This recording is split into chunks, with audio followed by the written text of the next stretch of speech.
Did you know that Halo 7 may now be codenamed Project Ekur and include an incredible Battle Royale mode or something even cooler than that, like a big war conquest thing?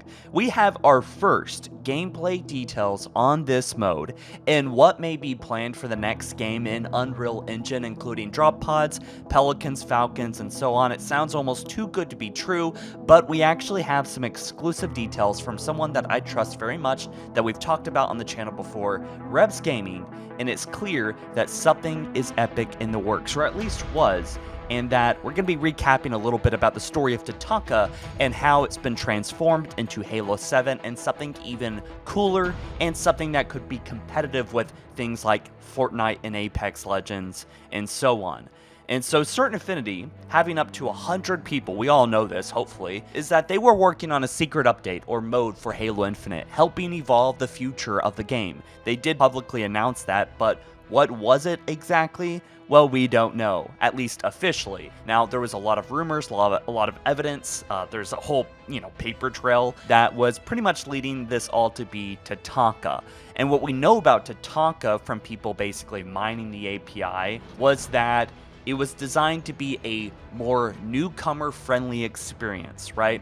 And what we know about Tatanka is this. This is coming from Jez Corden, which is a reporter from Windows Central. This is someone that got a lot of, very juicy scoops. Now, again, not officially confirmed, but I do believe is a trusted reporter and wants to find the truth and has talked to so many people, including ex-employees, right? Well, apparently Tatanka was designed to be a more newcomer-friendly experience that was not as demandingly competitive than existing modes like BTB or Arena, but it was also designed for non-Halo fans, aiming for gamers like Fortnite, Call of Duty Warzone, and Apex Legends. This makes sense. Many millions of gamers log on to those games every day, so why would Halo not want a piece of that, right? Microsoft wants in on it, so they wanted to use the Halo IP and make something on Halo Infinite based on that. Now, given how rough Halo Infinite's engine was, this never actually ended up happening, and it was canceled, but we're getting ahead of ourselves.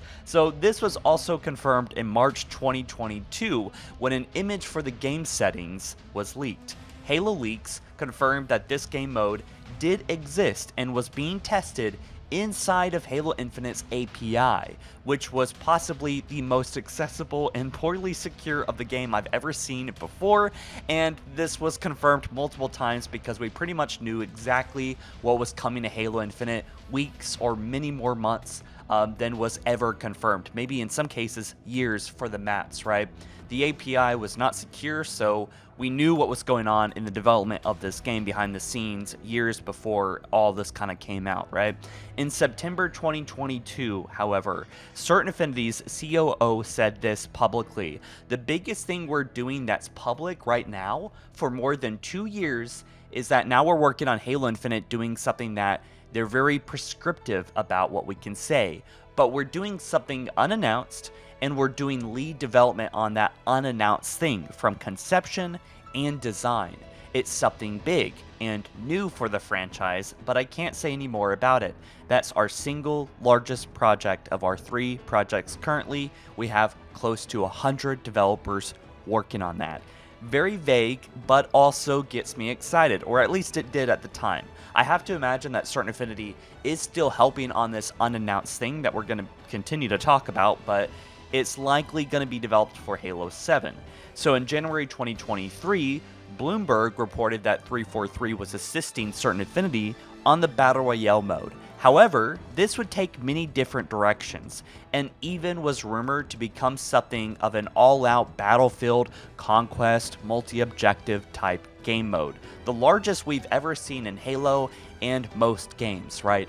Surasia would eventually post this. This is someone that's mined a lot of the data from Halo Infinite, and I also do trust as well, is that they posted sometime in 2023 that the mode was removed from Halo Infinite's API, and that seemed to confirm the end of this story, that Tatanka was canceled, and that, well, what I think, as we have some evidence here, is that it moved over to Unreal Engine and is now a part of the next game, whether that's a standalone game or that this huge Battle Royale mode is going to be a component of the multiplayer side of Halo 7.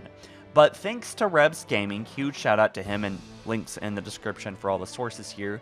He has a first-hand source. Someone who developed and tested Tatanka revealed the gameplay details, and this may be likely what is going to be packaged with Halo 7. So the following stuff here is canceled, but it does show an idea, an outline of what 343 was planning for Tatanka, which is now Project Ekur, could be Halo 7 stuff, right? So apparently this was a Battle Royale mode tied into Joseph Staten's campaign narrative. The map took place on smaller fragments of Zeta Halo with different biomes. Players started in a launch bay and dropped into the map in ODST drop pods. Almost sounds like a fan is writing this, but really this should not be technically difficult at all for 343, a multi-billion-dollar studio, to accomplish, right? Eliminate players and complete mini objectives, which rewarded players with power items, equipment, and partial shields. Pelicans delivered vehicles, including the Falcon, and down players turned into an AI bubble that could be, could move around and be revived. Now, is this legitimate? Of course, you should just look at this with a grain of salt, right? Rebs Gaming is a reliable source, and I'm sure he validated the first-hand source that told us this, but you never truly know. I think all of this does not sound too insane. It sounds like it would be a pretty easy W for 343 to get in the bag. They know we love ODSTs, they know we love drop pods, and what easier way to drop down on a map than drop pods, right? That would be incredible, and it would be very unique to Halo. But Rebs Gaming was told that 343 didn't have the resources into making this mode, Tatanka, competitive, or even really stand a chance against behemoths like other Battle Royale games, Fortnite, Apex Legends, and, Warzone, things like that, due to the slipspace engine, which again adds even more reason, on top of the mound of evidence that we already have, that Halo is moving to Unreal Engine 5. And so clearly, Tatanka over the years have been shaped and transformed, changing its plans over and over, but apparently it is so reformed now that it is codenamed Project Ekur. Project Ekur is interesting because it's similar to the codename Mount Olympus, or Olympus was the codename for Halo Infinite before it released, which I can personally confirm is true. Acure is allegedly active and still listed on 343 servers, and it's possible Acure is the name of the next Halo game, Halo 7, or whatever they have planned. It could be that all of this is going to be a standalone Halo game where there's no campaign, but it is just a big mode, a big game that is just meant to be just a competitive Battle Royale or something, unique to that, or both possibly, a conquest mode and Battle Royale, and something that is supposed to get into the money, get into that player base of all the Fortnite kids and the Call of Duty kids, and trying to get in on that. Clearly 343 has shown really no active interest in that other than this story, and I just think it's kind of weird that, I want them to get in on it, right? And it's not because I want them to make a bunch of money per se, I just want Halo to be popular again. And why not? Call of Duty was pretty much done with, and then they made Warzone and it went viral again. Millions of people log on, I think, every day now. So I think Halo, it would be an easy W. It wouldn't hurt the franchise. It would only help it and get it back on the forefront of everyone's mind, I think would be a great thing. But anyways, what do you guys think? Check out Rebs Gaming. Huge shout out to him for all this information and recapping it. And I will catch you guys in the next one soon. Peace.